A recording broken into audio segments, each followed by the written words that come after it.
서연 씨는 오늘 밤에도 늦겠지. 민주는 창밖을 바라보았다. 창문 너머로는 서울의 야경이 보였다. 수많은 빌딩들이 뿜어내는 불빛들이 별처럼 쏟아져 내렸다. 그 별들 중 하나가 서연이 일하는 회사의 사옥일 것이다. 그녀는 항상 바빴다.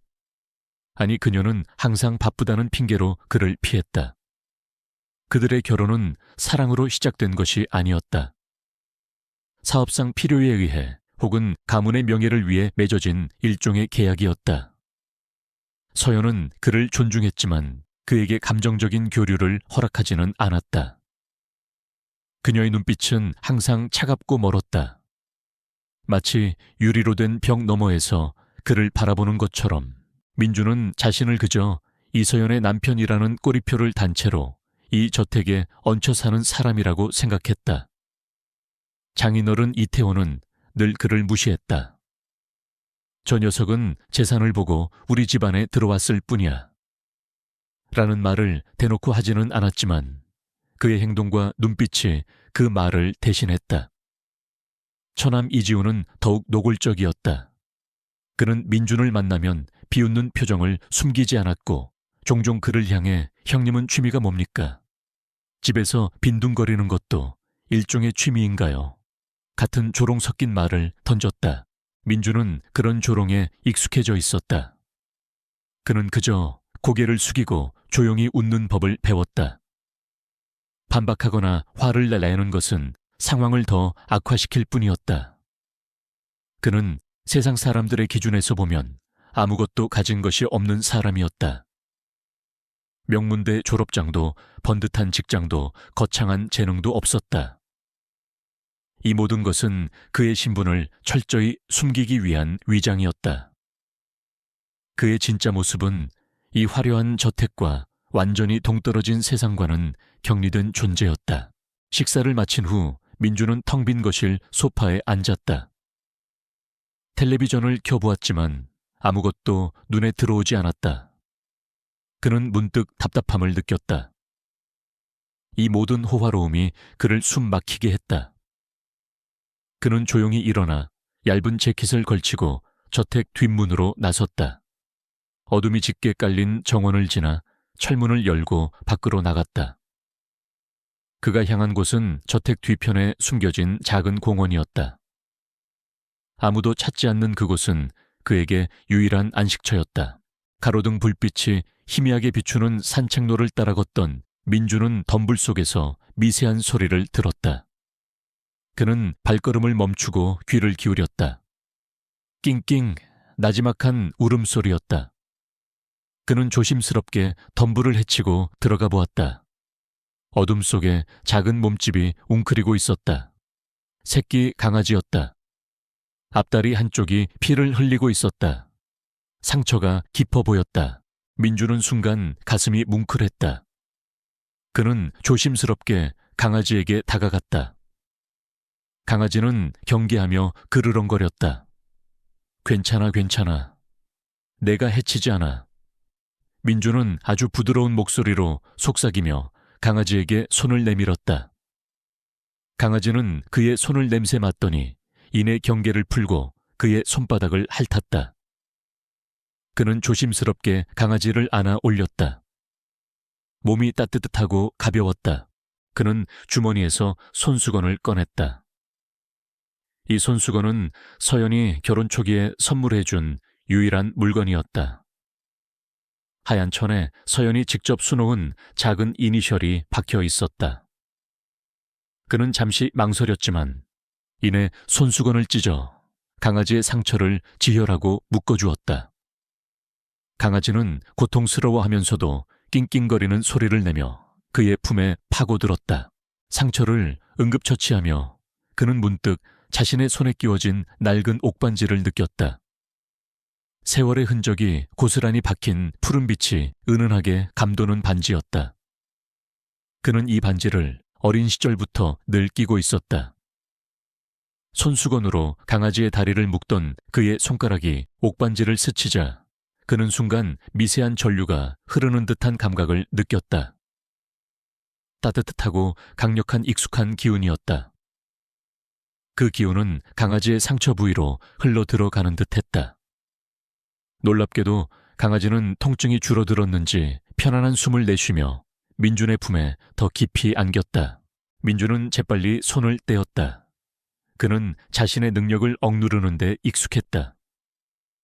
롱후오 소니의 천사 TNC로서의 능력은 평범한 삶을 살고자 했던 그의 결심과 늘 충돌했다. 그는 그 기운을 봉인하고 평범한 김민준으로 살기로 결심했었다. 하지만 오늘처럼 무언가를 간절히 돕고 싶을 때 그 힘은 봉인을 깨고 솟아나려고 했다. 그는 옥반지를 바라보며 조용히 생각했다. 이 기운이 아직 나를 떠나지 않았구나. 민준은 강아지를 품에 안고 다시 저택으로 돌아갔다. 서연이 준 손수건은 강아지의 상처를 감싸고 피로 얼룩져 있었다. 그는 마치 작은 생명체를 얻은 것처럼 조심스럽게 강아지를 안았다. 차가웠던 그의 가슴에 강아지의 따스한 천이 스며들어왔다. 그는 강아지를 자신의 방으로 데려와 상처를 소독하고 깨끗한 헝겊으로 다시 감아주었다. 그리고는 강아지에게 우유를 조금 먹이고 담요를 덮어주었다. 강아지는 편안하게 잠이 들었다. 강아지가 잠든 모습을 보며 민주는 흐릿한 미소를 지었다. 어쩌면 이 세상에서, 이 거대한 저택에서 그의 존재를 필요로 하는 것은 이 작은 생명체뿐일지도 모른다는 생각이 들었다. 그는 창밖의 밤하늘을 다시 바라보았다. 화려한 도시의 불빛들은 여전히 반짝였지만 더 이상 그의 마음을 짓누르는 공허함이 아니었다. 그의 가슴 속에는 강아지의 따뜻한 청아, 낡은 옥반지에서 흘러나온 미미한 기운이 조용히 머물러 있었다. 그리고 그는 알 수 있었다. 이 작은 시작이 그의 고독하고 평화로웠던 일상을 흔들기 시작할 것임을. 이 이야기가 마음에 드셨다면 채널 좋아요와 구독을 눌러 저를 응원해 주세요. 댓글을 남겨주시면 앞으로 더 재미있는 이야기들을 함께 나눌 수 있을 거예요. 다음 영상에서 만나요. 그날 저녁, 김민준이 손수건을 찢어 길 잃은 강아지를 보살피던 바로 그 시간, 이서연의 저택에서는 또 다른 소리들이 울리고 있었다. 웅장한 로비에는 수백 명의 사람들이 모여 있었고 그들의 웃음소리, 대화소리, 그리고 샴페인 잔이 부딪히는 청아한 소리가 거대한 공간을 가득 채웠다. 리가 지하의회 연례 자선 파티. 이 행사는 단순한 사교 모임을 넘어 이소연이 이끄는 렉시스 그룹의 위상을 과시하는 중요한 자리였다. 이소연은 은은한 푸른색 드레스를 입고 있었고 그 모습은 차갑지만 눈부셨다.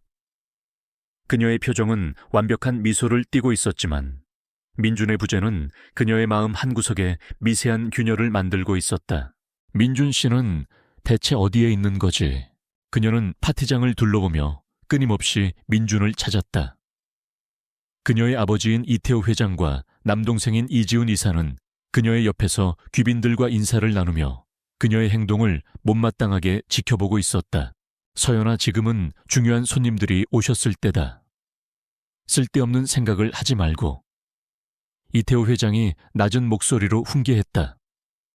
그의 눈빛은 딸의 시선이 향하는 곳을 이미 알아채고 있었다. 아버지 민준 씨가 이런 자리에 없으면 모두들 의아해할 거예요. 서연이 차가운 표정으로 대답했다. 의아해하기는커녕 오히려 안심할 거다. 자네의 남편이 그저 평범한 사람이라는 걸 모르는 사람은 아무도 없어. 그가 여기에 있으면 오히려 자네의 명성에 해가 될 뿐이야. 지훈이 비웃으며 말했다.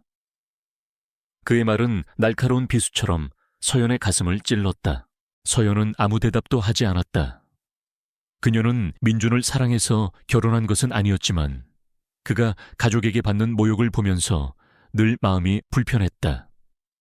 민준은 평범했지만 그녀가 아는 어떤 사람보다도 따뜻하고 순수한 사람이었다. 그는 언제나 조용히 그녀를 지지해 주었고 그녀가 지쳐 돌아올 때마다 따뜻한 차를 준비해 주었다. 그녀는 그에게 미안함과 고마움이 뒤섞인 복잡한 감정을 느끼고 있었다. 하지만 사업이라는 현실 속에서 그녀는 그를 지켜줄 힘이 없었다. 바로 그때 파티장 한쪽에서 갑자기 소란이 일어났다. 사람들의 시선이 일제히 한 곳으로 쏠렸다. 렉시스 그룹의 오랜 협력사인 강호철 회장이 갑자기 가슴을 움켜쥐고 바닥에 쓰러진 것이다.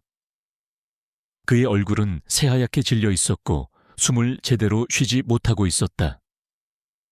파티장은 순식간에 혼란에 휩싸였다. 강 회장님, 이태호 회장이 다급하게 외쳤다. 서연은 즉시 상황을 수습했다. 그녀는 경호원들에게 사람들을 통제하게 하고 미리 대기하고 있던 의료진을 불렀다. 하지만 의료진의 반응은 서연의 기대를 훨씬 밑돌았다. 죄송합니다, 회장님. 심각한 심장마비입니다. 저희가 응급처치를 하고 있지만 상태가 좋지 않습니다. 의료진의 얼굴에는 절망감이 가득했다. 강 회장은 렉시스 그룹의 핵심 파트너였다.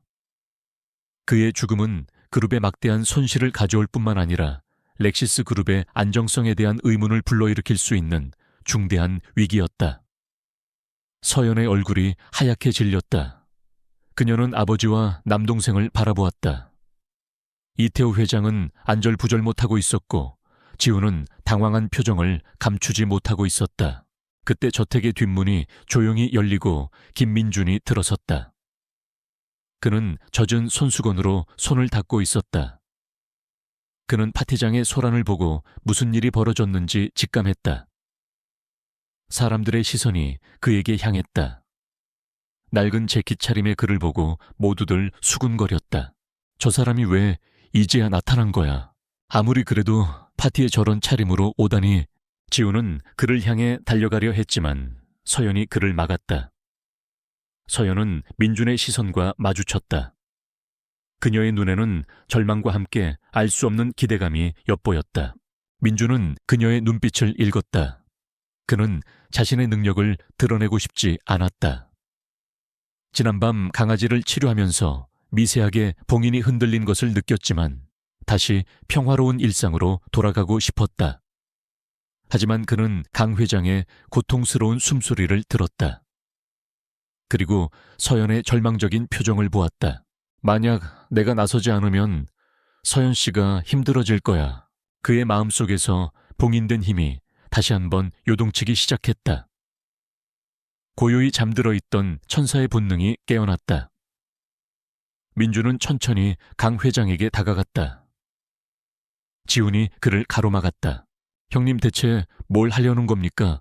주제넘게 나서지 마세요. 내가 해볼게. 그냥 보고만 있어줘. 민주는 평소와 달리 단호한 목소리로 말했다. 그의 눈빛은 흔들림이 없었다. 지훈은 민준의 낯선 모습에 당황했지만 이내 비웃음을 터뜨렸다. 형님이 뭘 할 수 있는데요.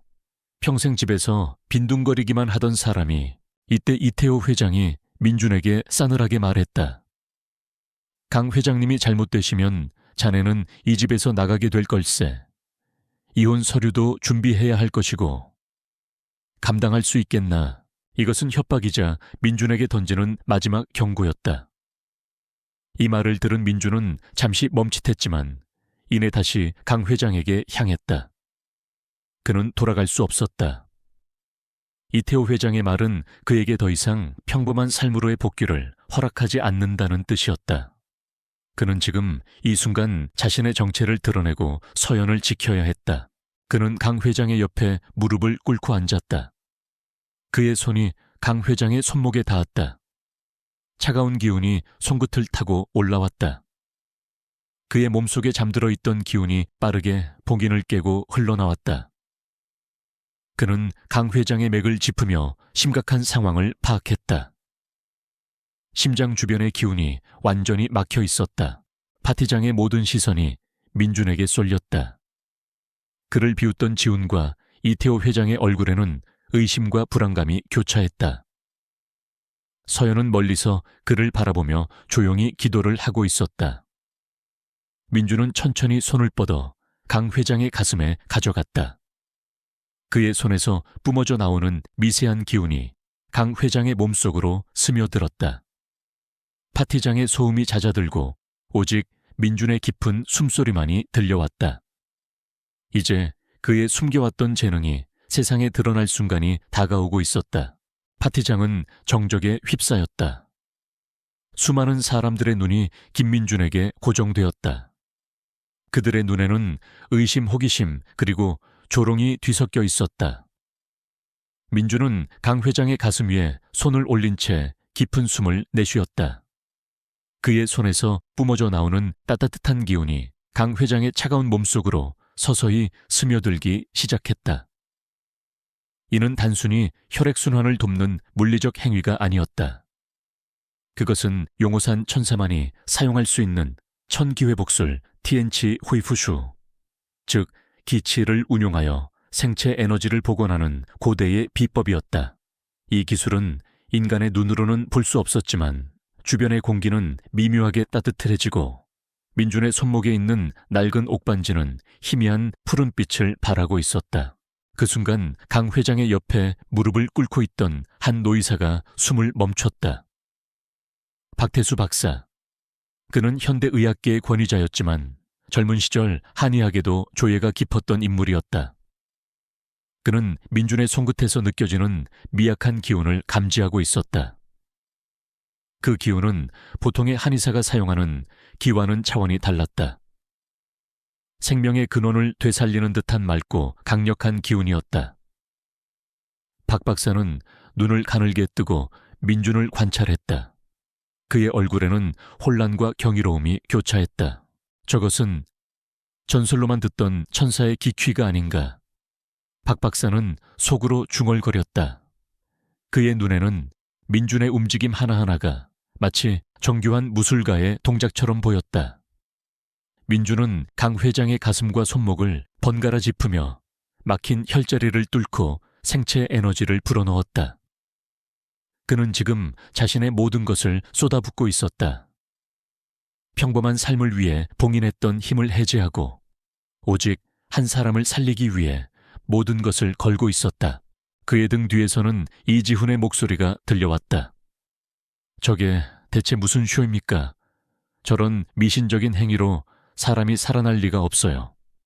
당장 끌어내. 이지훈은 민준의 행위를 이해할 수 없었고 강 회장의 상태가 악화될까봐 두려웠다.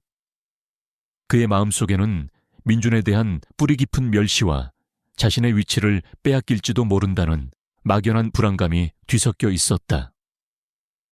그는 민준이 단순히 서연의 남편이라는 이유만으로 자신보다 더 높은 위치에 설까봐 두려워했다. 민준이 렉시스 그룹의 후계자가 될지도 모른다는 상상만으로도 그는 속이 부글거렸다. 하지만 이지훈의 말을 들은 이태호 회장은 그를 제지했다. 그는 민준의 옥반지에서 흘러나오는 희미한 빛을 보았다. 이 빛은 마치 어린 시절 전설 속에서만 듣던 신비로운 힘을 떠올리게 했다. 그의 마음속에는 여전히 민준에 대한 불신이 있었지만 한편으로는 이 기적 같은 상황에 대한 기대감이 피어오르고 있었다. 서연은 숨을 죽인 채 민준을 지켜보고 있었다. 그녀의 눈에는 눈물이 고여 있었다. 그녀는 민준이 어떤 사람인지 몰랐다. 그저 자신을 향해 늘 따뜻한 미소를 지어주던 남자일 뿐이었다. 하지만 지금 그녀의 눈앞에 있는 민준은 낯설었다. 고요하고 강렬한 기운을 내뿜는 그의 모습은 마치 다른 사람 같았다. 그녀는 그의 손에서 느껴지는 신비로운 힘을 보았고 그가 자신의 진짜 정체를 드러내고 있음을 직감했다. 5분이 지났을까? 민준의 입에는 땀방울이 송골송골 맺혔다. 그의 얼굴은 창백했지만 눈빛은 확고했다. 그는 마지막으로 강 회장의 명치에 손을 가져다 대고 강한 기운을 불어넣었다. 흡. 강 회장이 기적처럼 깊은 숨을 내쉬었다. 그의 얼굴에 핏기가 돌아왔고 눈꺼풀이 미세하게 떨렸다. 그는 천천히 눈을 떴고 희미한 시선으로 자신을 내려다보고 있는 민준을 바라보았다. 강 회장은 혼란스러웠지만 자신의 몸속에 느껴지는 생명의 기운을 감지할 수 있었다. 그는 민준을 향해 미약하게 고개를 끄덕였다. 파티장은 순간 거대한 환호성으로 폭발했다. 믿을 수 없는 광경이었다.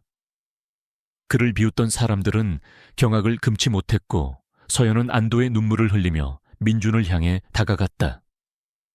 하지만 그 순간 이지훈의 얼굴은 굳어졌다. 그의 눈은 민준의 옥반지를 향해 있었다. 저 반지는 대체 뭐지? 그는 민준이 보여준 기적 같은 능력을 이해할 수 없었고 그를 더욱 의심하게 되었다. 다음 날 강 회장의 건강이 완벽하게 회복되었다는 소식이 전해졌다. 이 소식은 곧바로 언론을 통해 퍼져나갔고 이소연의 남편이라는 꼬리표를 달고 있던 김민준은 렉시스 그룹의 구원자라는 새로운 타이틀을 얻게 되었다. 이지훈은 이 모든 상황을 받아들일 수 없었다. 그는 자신의 위치가 위태로워졌음을 직감했다. 민준의 능력을 시기한 그는 비밀리에 흥신소를 고용해 민준의 과거를 파헤치기 시작했다. 그는 민준의 정체를 밝혀내고 그를 끌어내릴 계획을 세우기 시작했다. 이태호 회장은 민준에게 찾아와 고마움을 표했지만 그의 눈빛에는 여전히 의심이 남아있었다. 그는 민준의 능력이 어디에서 비롯된 것인지 알고 싶어 했다. 반면 서연은 민준에게 깊은 존경심과 함께 미안함을 느꼈다. 그녀는 민준에게 물었다. 당신 대체 누구예요? 민준은 그녀의 눈을 피하지 않았다. 내가 어떤 사람이든 나는 당신의 남편 김민준이에요. 변하지 않아요. 그의 말은 그녀를 안심시키는 동시에 그들의 관계에 새로운 벽을 세우는 것 같았다. 그리고 그들의 대화를 멀리서 엿들은 이지훈은 비열한 미소를 지었다. 그래, 김민준. 네가 평범한 척 가면을 쓰고 있더라도 내가 그 가면을 벗겨줄 테니. 그는 이미 민준을 향한 복수의 칼을 갈기 시작했다. 그의 내면은 이미 질투와 탐욕으로 가득 차 있었다. 그는 자신의 위치를 지키기 위해서라면 어떤 비열한 짓도 마다하지 않을 준비가 되어 있었다. 김민준이 강 회장을 치료한 사건은 며칠 만에 재계 전체를 뒤흔들었다. 언론은 그를 신비로운 능력자, 재계의 숨은 영웅이라 칭하며 그의 정체를 밝히려 혈안이 되었다. 하지만 민준은 여전히 조용했다. 그는 스포트라이트를 거부하고 다시 텅 빈 저택으로 돌아와 평소와 다름없는 일상을 보냈다. 그가 유일하게 달라진 점이 있다면 이제는 식탁에 앉을 때마다 서연이 곁에 앉아 함께 식사를 한다는 것이었다. 그녀는 더 이상 그에게 차갑게 대하지 않았다.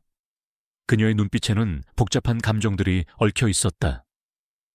미안함, 존경심, 그리고 그를 더 알고 싶어하는 호기심. 하지만 그들의 평화는 오래가지 못했다.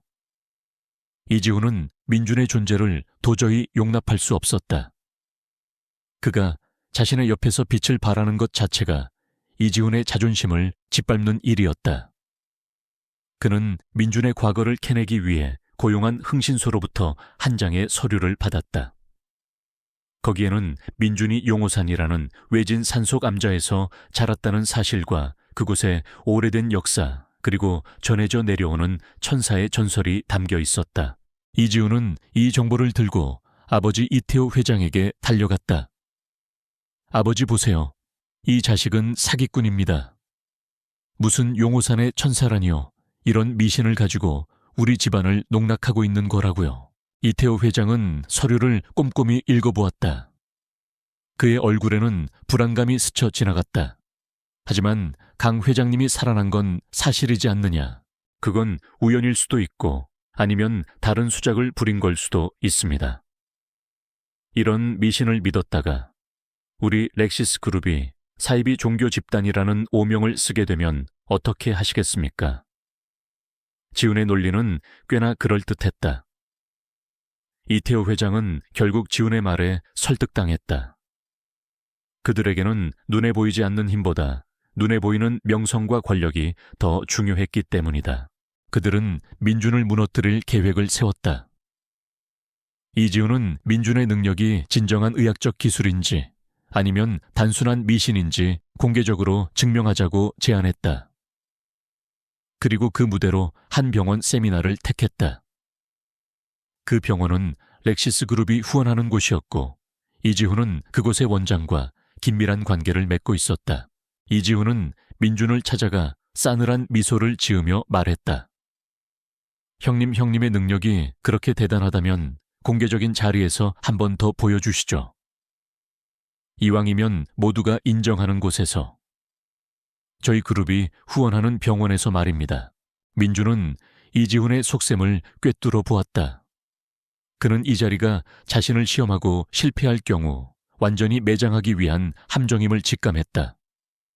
하지만 그는 거절할 수 없었다. 그의 뒤에는 서연이 있었고 그는 더 이상 그녀에게 짐이 되고 싶지 않았다. 좋습니다. 하지만 조건이 있습니다. 이번에는 단순한 환자가 아닌 모두가 포기한 사람을 치료하겠습니다. 이지훈은 민준의 뜻밖의 제안에 당황했지만 이내 속으로 쾌재를 불렀다. 멍청한 자식, 내 무덤을 네가 파는구나. 그는 즉시 이 제안을 받아들였고 모든 준비를 시작했다. 세미나 당일, 병원의 대강당은 수많은 기자들과 의사들, 그리고 재계 인사들로 가득 찼다. 이태호 회장과 이지훈은 맨 앞줄에 앉아 승리자의 미소를 짓고 있었다. 서연은 민준의 옆에 서 있었다. 그녀의 손은 차갑게 식어 있었고 얼굴에는 불안감이 가득했다. 민준 씨, 괜찮겠어요, 이지훈 이사는. 민준은 서연의 손을 잡으며 부드럽게 말했다. 괜찮아요. 걱정하지 말아요. 믿어주세요. 그의 따뜻한 손길에 서연은 마음속으로 조금이나마 안도감을 느꼈다. 무대에 오른 민준은 고요했다. 그는 자신을 향한 수많은 시선들을 담담하게 받아들였다. 그의 옆에는 이지훈이 환자를 소개했다. 이분은 10년간 원인 불명의 희귀병을 앓고 있는 분입니다. 세계 최고의 의사들이 모두 포기한 분이죠. 이제 이분을 김민준 씨의 특별한 능력으로 치료해 보시죠. 이지훈의 말에는 조롱의 의미가 담겨 있었다. 환자는 온몸이 마비되어 있었고 눈을 깜빡이는 것 외에는 어떤 움직임도 할 수 없었다. 그의 몸은 말라 비틀어져 있었고 그의 눈에는 삶에 대한 희망이 완전히 사라진 듯 보였다. 민준은 환자의 상태를 확인하고 그의 몸에 흐르는 기운이 완전히 봉쇄되어 있음을 파악했다. 이것은 병이 아니라 강력한 저주에 가까웠다. 일반적인 천기회복술로는 해결할 수 없는 문제였다. 그 순간 강당 안의 조명이 갑자기 깜빡거리기 시작했다. 누군가 고의적으로 전력 공급에 문제를 일으킨 것이었다. 이지훈은 뒤에 있는 사람에게 눈짓을 보냈고 그 사람은 미소를 지었다. 혼란스러운 상황 속에서 이지훈은 민준에게 다가가 낮은 목소리로 속삭였다. 이런 상황에서는 능력을 발휘하기 힘들겠죠. 역시 미신은 미신일 뿐. 이제 그만 포기하시죠. 제게 무릎을 꿇고 사과하면 모든 것을 용서해 드리겠습니다. 민준은 이지훈의 비열한 행동에 분노가 치밀었다. 하지만 그는 분노를 억눌렀다. 지금 이 순간 환자를 살리는 것만이 가장 중요했다. 그는 다시 한번 깊은 숨을 내쉬고 환자에게 다가갔다. 그는 자신의 힘을 모두 개방해야 했다. 그것은 그의 몸에 봉인된 용호산 천사의 모든 기운을 끌어내야 한다는 뜻이었다. 봉인이 완전히 해제되면 그는 더 이상 평범한 삶으로 돌아갈 수 없게 될 것이다. 민준은 잠시 서연을 바라보았다. 그녀는 불안한 눈빛으로 그를 보고 있었다. 그녀의 눈빛은 그에게 무언의 용기를 주었다. 그는 고개를 끄덕이며 그녀를 안심시켰다. 그리고 환자를 향해 손을 뻗었다. 그의 손목에 있는 낡은 옥반지에서 이전과는 비교도 안 될 만큼 강력한 푸른빛이 뿜어져 나왔다. 강당 안의 모든 불빛이 꺼졌다. 오직 민준의 손에서 뿜어져 나오는 신비로운 빛만이 강당을 환하게 밝혔다. 사람들의 입에서는 경악의 비명이 터져 나왔다. 민준은 오직 환자만을 생각했다. 그는 자신의 모든 힘을 쏟아부었다. 그의 몸은 전율했고 그의 머리칼은 마치 바람에 흔들리는 것처럼 흩날렸다. 그는 자신의 존재가 사라질지도 모른다는 공포를 느꼈지만 멈추지 않았다. 그는 이제 한 사람의 생명과 자신의 운명을 건 싸움을 시작했다. 이 이야기가 마음에 드셨다면 채널 좋아요와 구독을 눌러 저를 응원해주세요. 댓글을 남겨주시면 앞으로 더 재미있는 이야기들을 함께 나눌 수 있을 거예요. 다음 영상에서 만나요. 빛이 모든 것을 집어삼켰다.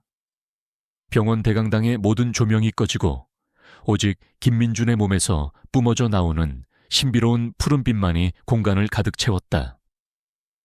사람들의 눈에는 공포와 경이로움이 뒤섞여 있었다. 그들은 지금껏 경험하지 못한 초자연적인 현상에 압도당했다. 이지우는 자신의 계획이 예상치 못한 방향으로 흐르자 얼굴이 하얗게 질렸다. 그가 준비한 조명 방해 공작은 오히려 민준의 능력을 더욱 극적으로 부각시키는 촉매제가 되어버렸다. 이태호 회장 역시 충격을 받은 듯 굳은 얼굴로 민준을 바라보았다. 그의 눈빛에는 더 이상 불신이 아닌 순수한 공포가 담겨 있었다. 민준은 외부의 시선 따위는 신경 쓰지 않았다. 그의 모든 감각은 오직 환자에게만 집중되어 있었다. 그는 환자의 몸속에 봉인된 생명의 기운을 감지했다. 그것은 단순한 병이 아니었다. 어떤 사악한 기운이 환자의 몸을 뱀처럼 휘감고 있었고 그것이 그의 생명력을 갉아먹고 있었다. 민준은 용호산의 비술 중에서도 가장 강력한 구룡보코 지율롱 후후를 사용하기로 결심했다. 9마리의 용이 기운을 모아 호랑이처럼 사악한 기운을 제압한다는 뜻의 이 기술은 한 번 사용하면 시전자의 모든 기력을 소진시키는 위험한 기술이었다. 민준의 손이 움직이기 시작했다. 그의 동작은 느렸지만 마치 수천 년의 역사를 담은 고대 무용처럼 정교하고 아름다웠다. 그의 손끝에서 뿜어져 나온 푸른빛이 환자의 몸을 따라 흐르며 9개의 작은 원을 그렸다. 그 원들은 마치 살아있는 용처럼 꿈틀거리며 환자의 몸을 감싸 안았다. 강당의 공기는 차갑게 얼어붙는 듯 했다. 사람들은 숨소리마저 죽인 채 이 기적 같은 광경을 지켜보았다. 이때 강 회장을 치료했던 박태수 박사가 자리에서 일어섰다. 그의 얼굴은 상기되어 있었고 눈빛은 빛나고 있었다. 그는 민준의 동작 하나하나를 읽어내고 있었다. 구룡보코, 저것은 용호산의 천사만이 사용할 수 있다는 전설의 비술. 그는 흥분한 목소리로 중얼거렸다. 그의 말은 몇몇 사람들에게 들렸고 그들은 민준의 정체에 대해 다시금 생각하기 시작했다. 민준의 입에는 식은땀이 비 오듯 흘러내렸다. 그의 몸은 격렬하게 떨리고 있었고 옥반지는 터질 듯이 강렬한 빛을 내뿜었다. 환자의 몸을 휘감고 있던 사악한 기운이 저항하기 시작했다. 그것은 마치 검은 안개처럼 피어올라 민준의 기운을 집어삼키려 했다. 민준은 자신의 모든 힘을 끌어모아 마지막 일격을 가했다. 그는 환자의 가슴에 손을 대고 온몸에 남은 마지막 힘을 쏟아부었다. 그 순간 낡은 옥반지에서 파지직 하는 소리와 함께 금이 가기 시작했다. 옥반지는 갈라졌고 그 안에서 봉인되어 있던 용호산의 강력한 힘이 환자의 몸으로 폭발적으로 쏟아져 들어갔다. 환자의 몸을 휘감고 있던 검은 안개가 비명을 지르듯 사라졌다. 그리고 환자의 심장이 다시 힘차게 뛰기 시작했다. 그의 얼굴에 생기가 돌고 그의 눈동자의 빛이 돌아왔다. 그는 마치 오랜 잠에서 깨어난 사람처럼 크게 숨을 내쉬었다. 하지만 그 순간 민준은 힘을 잃고 비틀거렸다. 그의 몸은 모든 기운을 소진한 채로 무너져 내렸다. 민준 씨, 서연이 다급하게 그의 이름을 부르며 달려갔다. 그녀는 민준이 쓰러지는 것을 겨우 받아냈다. 강당 안은 순간 침묵에 휩싸였다. 그리고 곧 거대한 폭풍처럼 환호성과 박수갈채가 터져 나왔다. 사람들은 믿을 수 없다는 듯 혹은 경이롭다는 듯 민준과 환자를 번갈아 바라보았다. 그들은 자신들의 눈앞에서 벌어진 기적을 목격한 것이다. 이지훈은 얼어붙은 채 그 자리에 서 있었다. 그의 얼굴에는 더 이상 비웃음이나 조롱이 남아있지 않았다. 오직 패배와 경악만이 가득했다. 그의 계획은 완전히 실패했다. 그는 한순간에 모든 것을 잃었다. 이태호 회장은 그를 쳐다보지도 않았다. 그의 눈은 이미 민준을 향해 있었다. 그는 자신의 사위가 얼마나 대단한 사람인지 이제야 깨달은 것이다. 서연은 민준을 품에 안고 있었다. 그의 몸은 땀으로 축축했고 얼굴은 창백했다. 그녀는 그가 자신의 목숨을 걸고 한 사람을 살리기 위해 모든 것을 내던졌음을 깨달았다. 그녀의 눈에서는 뜨거운 눈물이 쏟아져 내렸다. 왜 이렇게까지? 그녀는 흐느끼며 그의 이름을 불렀다. 민준은 희미한 미소를 지으며 서연의 얼굴을 어루만졌다. 그의 손에는 반쪽이 된 낡은 옥반지만이 남아있었다. 이제 당신에게 짐이 되지 않을 수 있어서 다행이에요. 그의 목소리는 나지막했지만 그의 진심이 담겨 있었다. 그 순간 환자는 기적적으로 자리에서 일어나 민준에게 다가왔다. 그는 눈물을 흘리며 민준의 손을 잡고 고개를 숙였다. 천사님, 저의 생명을 살려주셔서 감사합니다. 그의 감사 인사는 강당의 모든 사람들에게 깊은 울림을 주었다.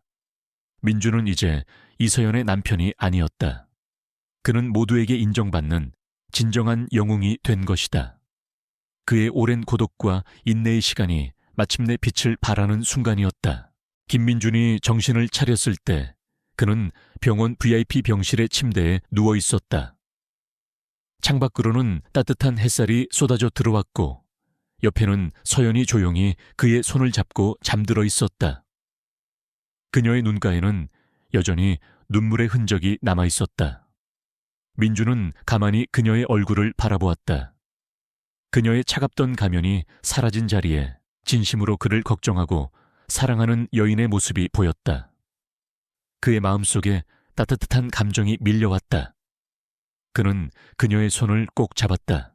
그 순간 서연이 눈을 떴다. 그녀는 민준이 깨어난 것을 보고 놀라면서도 기쁨의 눈물을 흘렸다. 민준 씨, 괜찮아요 정말. 정말 고마워요. 민준은 희미하게 미소를 지으며 고개를 끄덕였다. 괜찮아요. 그동안 당신에게만은 짐이 되고 싶지 않았어요. 짐이 되긴요. 민준 씨는 제게 제 삶의 전부였어요. 단지 제가 그걸 너무 늦게 깨달았을 뿐이죠. 서연은 그의 손에 남겨진 반쪽짜리 옥반지를 어루만졌다. 이게 당신의 힘이었나요? 당신은 대체 왜 그런 힘을 숨기고 살았던 거예요? 민준은 그녀에게 자신의 이야기를 모두 털어놓았다. 용호산의 마지막 천사로서의 삶 속세를 떠나 평화롭게 살고 싶었던 마음, 그리고 그녀를 만나게 된 운명까지. 서연은 그의 이야기를 들으며 눈물을 흘렸다. 그녀는 그가 얼마나 외롭고 힘든 시간을 보냈을지 깨달았다. 이제야 비로소 그들의 진정한 관계가 시작된 것 같았다. 며칠 후 사건의 여파가 모두 정리되었다. 이지훈의 몰락은 충격적이었다. 그가 민준을 함정에 빠뜨리기 위해 조명을 방해하고 흥신소를 고용해 민준의 사생활을 불법적으로 조사했다는 사실이 모두 밝혀졌다. 민준을 치료했던 박태수 박사가 언론에 나서 이 모든 사실을 폭로했다. 그는 민준의 기술이 단순히 미신이 아니라 수천 년간 전에 내려온 용호산 천사의 비술임을 증언했다. 이지훈은 회사의 모든 직위에서 해임되었고 법적 처벌을 받게 될 위기에 처했다. 그는 한순간에 모든 것을 잃고 자신의 탐욕과 질투로 인해 나락으로 떨어졌다. 반면 이태호 회장 오해를 한 사람 B은 민준에게 진심으로 용서를 구했다. 그는 무릎을 꿇고 민준에게 고개를 숙였다. 민준 군, 내가 그동안 자네를 얼마나 비참하게 만들었는지 이제야 알겠네. 부디 나를 용서해주게. 민준은 조용히 이태호 회장을 일으켜 세웠다. 괜찮습니다, 회장님. 중요한 것은 당신이 저를 인정하고 믿어주셨다는 것입니다. 그의 따뜻한 말에 이태호 회장은 참아왔던 눈물을 쏟아냈다.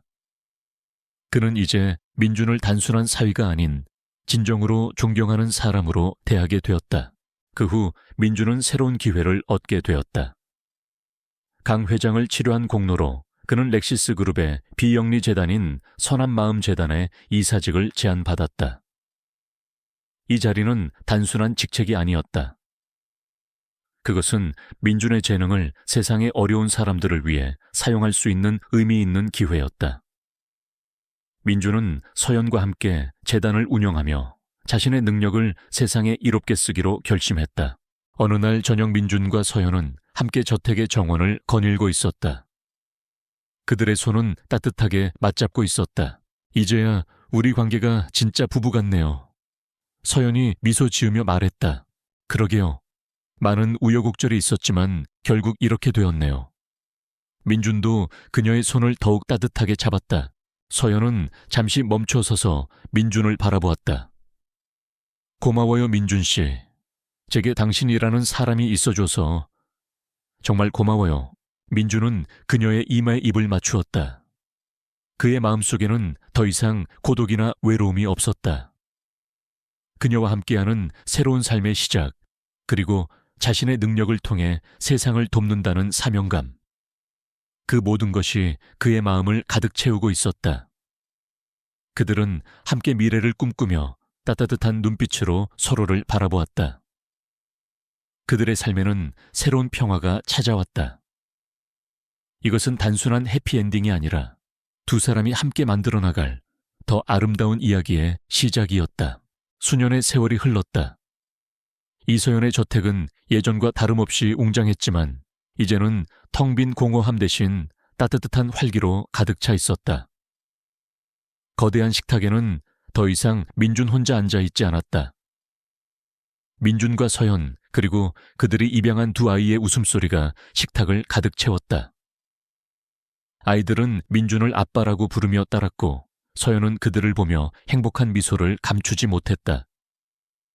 민준의 손목에 있는 옥반지는 금이 간 채로 여전히 그 자리에 있었지만 그 빛은 이제 힘을 발산하는 신비한 빛이 아니라 가족의 사랑을 상징하는 따뜻한 빛이었다. 민준은 더 이상 이서연의 남편이라는 꼬리표로 불리지 않았다. 그는 선한 마음 재단의 이사장으로서 그리고 사람들의 마음을 치유하는 천사로서 존경받고 있었다. 그는 용호산의 비수를 사용하여 병을 고치고 사람들의 상처를 보듬어주는 일에 전념했다. 하지만 그의 치료는 단순한 신체적 치유에 그치지 않았다. 그는 사람들에게 용기와 희망을 불어넣어 주었다. 그가 병을 고쳐준 사람들은 그의 따뜻한 마음과 인품에 감동하여 그를 따르는 후원자들이 되었다. 그가 천사라는 이름으로 불리게 된 것은 그가 행한 일들 때문이었다. 그는 단순한 기부로 끝내지 않았다.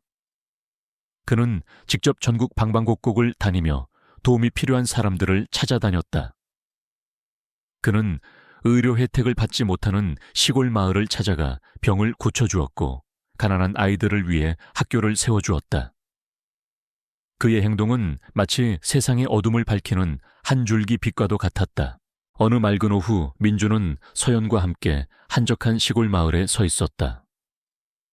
그들의 눈앞에는 용호산 학교라는 작은 이름이 붙은 학교 건물이 서 있었다. 그곳은 민준과 서연이 함께 세운 학교였다. 예전의 민준처럼 아무것도 가지지 못한 채 세상의 외면을 받던 아이들이 모여 꿈을 키우는 공간이었다. 민준은 아이들에게 용호산의 기공술을 가르쳐 주었다. 그것은 싸움에 사용되는 무술이 아니었다. 몸과 마음을 다스려 자신을 건강하게 만드는 삶의 지혜가 담긴 가르침이었다. 아이들은 민준을 중심으로 둥글게 모여 앉아 그의 동작을 따라했다. 그의 얼굴에는 행복한 미소가 가득했다. 그의 옆에 서 있던 서연은 남편의 모습을 보며 가슴 벅찬 감동을 느꼈다. 민준 씨 덕분에 저 아이들이 꿈을 꾸게 될 거예요. 서연이 민준의 손을 잡으며 말했다. 민준은 그녀의 손을 더욱 따뜻하게 잡았다. 아니요, 서연 씨 덕분이에요. 당신이 아니었다면 저는 아직도 어둠 속에 갇혀 있었을 거예요. 당신이 저를 세상으로 이끌어 주었고 저에게 이 모든 것을 선물해 주었어요. 그때 저 멀리서 한 아이가 달려와 민준에게 안겼다. 아이의 손에는 민들레꽃 한 송이가 들려 있었다. 아이는 민들레꽃을 민준에게 건네주며 말했다. 아빠, 아프지 마세요. 제가 아빠를 지켜줄게요. 민준은 아이의 작은 머리를 쓰다듬으며 조용히 미소 지었다. 그의 눈에는 눈물이 살짝 고여 있었다. 그는 예전에 길 잃은 강아지를 치료하며 느꼈던 따뜻한 감정을 다시 한번 느꼈다. 그는 이제 혼자가 아니었다. 그에게는 사랑하는 아내와 아이들, 그리고 그를 믿고 따르는 수많은 사람들이 있었다. 그는 비로소 진정한 가족을 찾은 것이었다. 해가 지고 아름다운 노을이 하늘을 붉게 물들였다. 민준과 서연은 서로의 손을 잡고 학교 앞에서 아이들을 배웅했다. 그들의 등 뒤로는 작은 학교의 불빛이 따뜻하게 빛나고 있었다. 그들의 삶은 화려하지 않았지만 그 어느 때보다도 아름답고 의미 있는 삶이었다. 그들은 서로를 바라보며 미소 지었고 그들의 눈빛에는 말로 표현할 수 없는 깊은 사랑과 행복이 담겨 있었다. 그들의 삶은 마치 봄날의 민들레꽃처럼 따뜻하고 아름다운 빛을 내뿜으며 영원히 계속될 것처럼 보였다. 이 이야기가 마음에 드셨다면 채널 좋아요와 구독을 눌러 저를 응원해 주세요. 댓글을 남겨주시면 앞으로 더 재미있는 이야기들을 함께 나눌 수 있을 거예요. 다음 영상에서 만나요. 이소연의 거대한 저택은 마치 도시의 심장에 박힌 거대한 보석 같았다. 대리석으로 된 바닥은 흠집 하나 없이 매끄러웠고 천장에 달린 샹들리에는 수많은 다이아몬드 조각처럼 반짝이며 쏟아지는 빛을 흩뿌렸다. 그러나 그 화려함 속에는 기묘한 공허함이 감돌았다.